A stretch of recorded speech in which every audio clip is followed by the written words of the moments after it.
It took me many years to realize that I really need to change my relationship with anger, my approach with anger, the way I see anger, the way I treat it, and the way I use it, and all these kind of things, because our relationship with anger, with aggression, with rage, with all these strong emotions, very active emotions, can influence a lot our relationship with our inner strengths, our ability to make choices, to take actions, to create changes in our life, to understand what is right for us, what is wrong, allowing ourselves to choose things on our own priorities, values, views, be less dependent of what others want from us, how others see us, trusting your own knowledge, access to your own desires, I would say.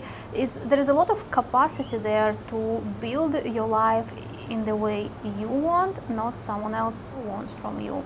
But not only this, there is a lot of energy there, a lot of inner resources that can give you courage, give you power to do difficult things, to do scary things. So anger is not just some portal to the energies that you can just do a lot of things every day, like be very productive. It's this kind of actions that can lead to specific changes that will lead you where you want to be, not just being productive in some way like everyone else, not being productive under some programming or living on autopilot.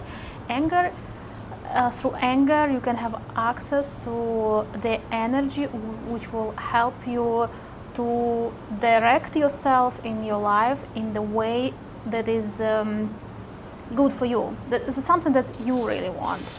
And this is really important, and in this video I will talk about my relationship with anger, and I will give you some explanation why in many cases we can't use it in the way it's supposed to be, how it's all programmed, how we lose access to our inner strength, so relationship with anger, what happened to me. I will give you some tips, insight and advices of what you can do to get this power back and to change your relationship with anger. You can be in different situations now because some people are really afraid of anger. They suppress it, repress it, hide it, deny it. They don't want to experience it. And maybe still they get some explosions of anger when you keep in it for such a long time, and then you just lose control and you can do like really weird things that then you can be even surprised, like how is it possible.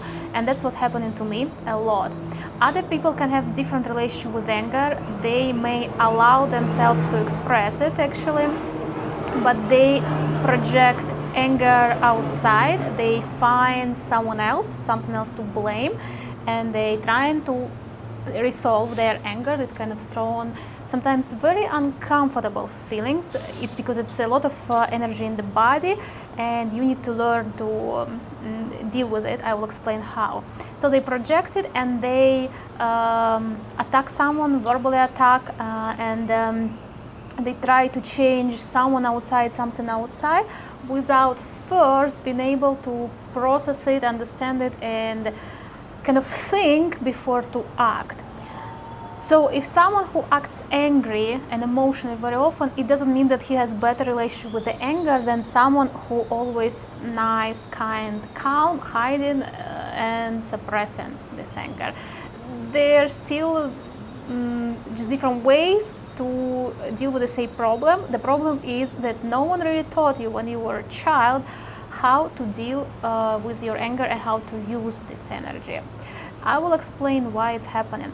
So first, why it's happening is, as kids, usually the worst punishments we get in are the punishment for expressing anger, because in some cases adults, they just don't know how to deal with it, they don't want to deal with it, and they don't want the child maybe to do whatever they want in this anger that they can't control. There are a lot of reasons. If I will explain it in details, it will take too much of the video. I want to be more practical with things that you can do.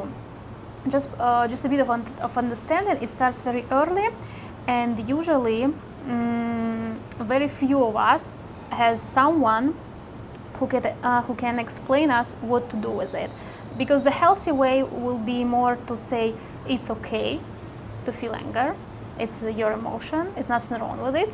It's not okay to maybe express it in a way that you break something or you hit someone. Yeah, that's a different story. But this normal emotion. And while you grow and develop, you also grow your capacity to how much of this energy of anger you can experience and how much of it then actually you can use as your resource.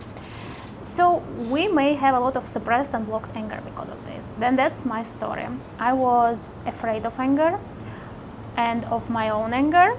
I didn't want to feel it.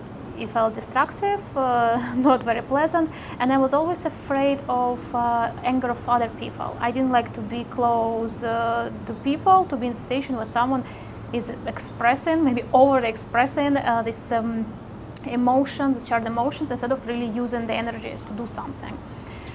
So to be also a good one, a kind one, a nice one, with a lot of fears. That's also another story why I'm like this and why it was so difficult for me. But with all this kind of accumulated stuff, I couldn't allow myself to be angry and to use this anger. With years, I started realizing it when I was working with my childhood traumas, healing a lot of the past, uncovering some of the suppressed emotions. And first, some of the pain was coming, really like painful emotions, very deep sadness, but also a lot of anger. And when the first time I was dealing with the suppressed childhood anger, it was very, very intense. It was coming out a lot, and I didn't know yet how to deal with it. And through many years, I had these explosions of anger when I couldn't control myself. It was feel like I'm losing my mind under anger. I was breaking things, throwing things around, I was screaming. It was moment like it felt like out of control. Still, I was still thinking that I'm releasing blocked, compressed emotions. This is only partially true. You can release, but what is more important is to learn to use it. So we can see it in a way that we have some capacity of how much anger we can handle without being controlled, overwhelmed, or destroyed by it. And this specific capacity that we can handle is the amount of energy and power that we can use in order to create certain changes, certain results like inner shift, or also some tangible results in our life. So it's this capacity. And this capacity you can slowly increase. You increase in it by allowing yourself feeling anger and accepting anger, by being in contact with your body, with what happens in your body, with all the sensations. And you need to find this kind of moment till which you can allow it. You kind of grow. At some point it will start feeling or overwhelming or dangerous, so you will just go to shut down. And when you feel it, you start looking for ways to maybe remove some charge of the body. It lives in the body, it's nervous system also.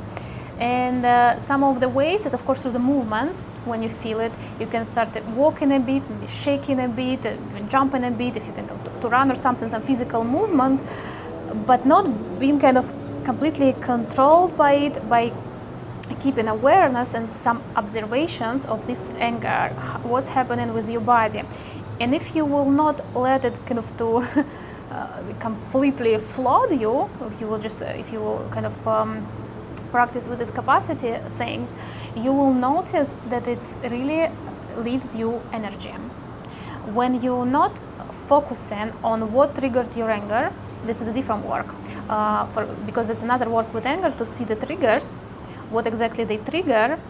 Is really related just to this situation here and now in the moment, or it is related to your past, something unprocessed from the past. Very often it's some traumas from the past that are not unprocessed that give these explosions of anger.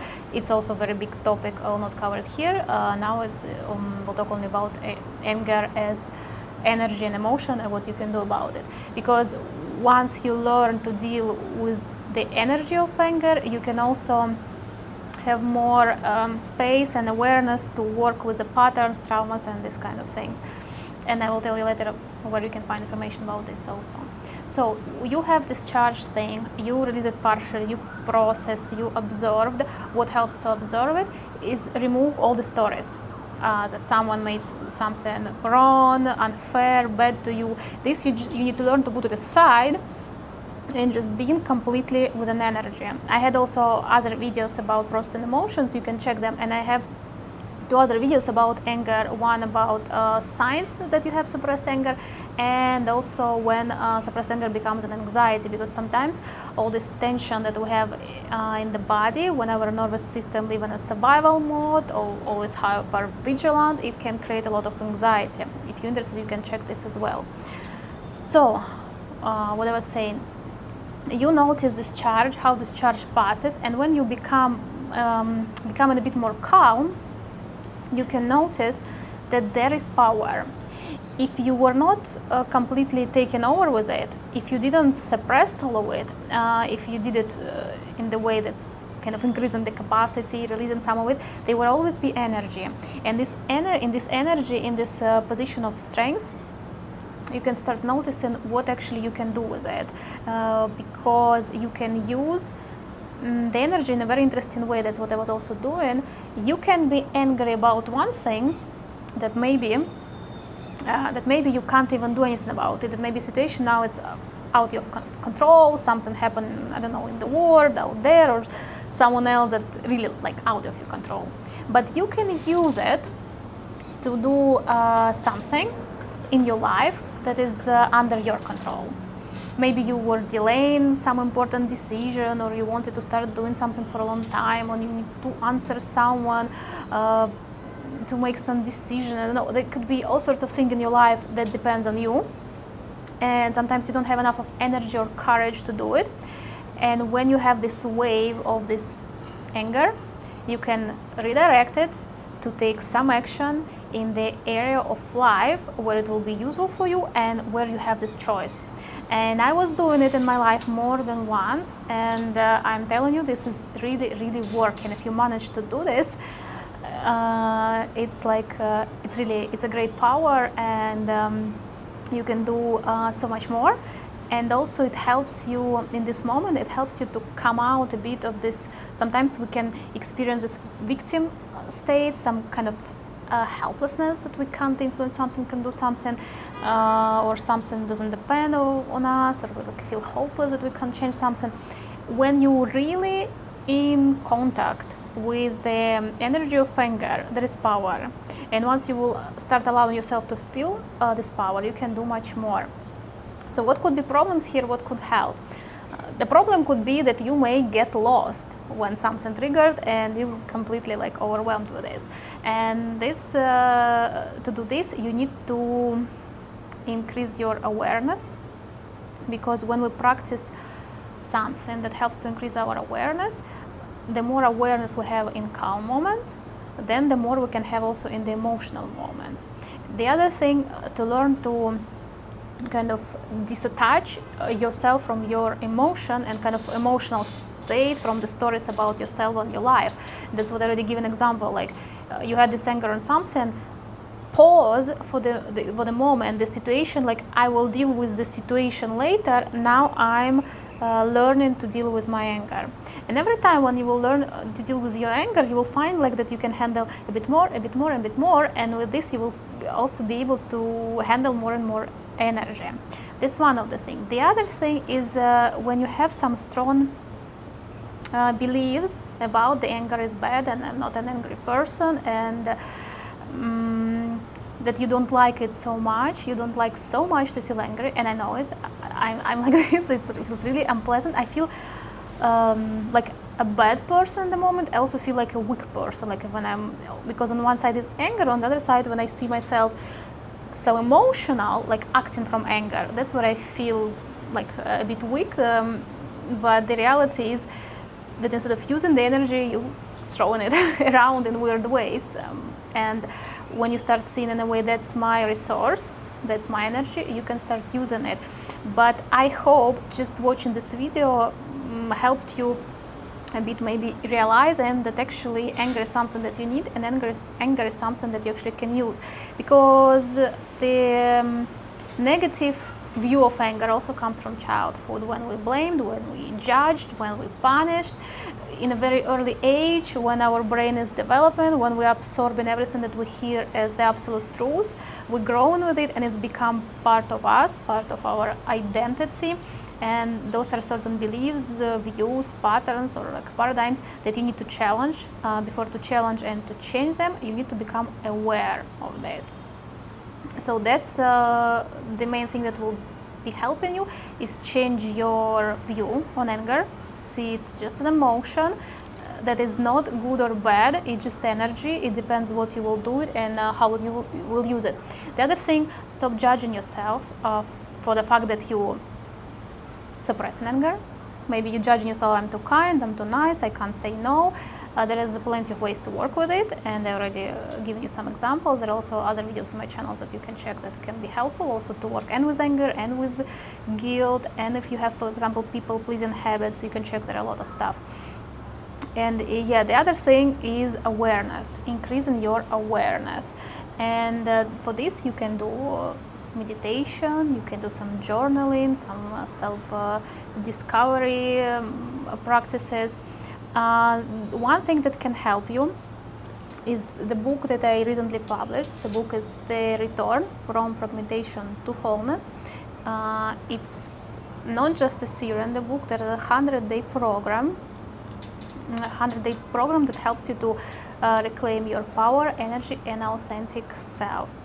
In this book, I give a lot of explanation about how our mind, mind, mental programs, emotion, our energy works. I explain fragmentations on all the levels, because we, in childhood especially, we fragment a lot. And emotionally and mentally, and also in terms of our energy level. So in this book I give all the explanation about fragmentation, how it happens, what it is, how you can get back to wholeness. And by reading this book you can gain a lot of awareness about yourself, your patterns, how your emotions, how your mind works. And then is a 100-day structured program. And these programs I give all the tools step by step to work through the fragmentation and return to your wholeness. And I give tools about working with your emotion, and journaling practice to work with limiting beliefs, and a lot of other things that will help you to reintegrate your rejected parts, because you may have rejected your anger and you didn't know how to deal with it. You may have rejected also other parts of yourself, and you may have limiting beliefs not only about anger but about other stuff. So this program, if you read it and you try to do it, it can help you to gather back what was lost and to get your energy back. The book is available now on Amazon, and also you can download a sample there for free. There's an option in Kindle, so I think about 3 first chapters you can read for free before you decide if you want to buy it. And there you already have information and about the book and about my story, how I came to all this system, what I was able to change. And the chapter will explain fragmentation and wholeness in the details. So if you want to check it, there is nothing to lose. If you have any question, you can leave me a comment below. And thanks for watching.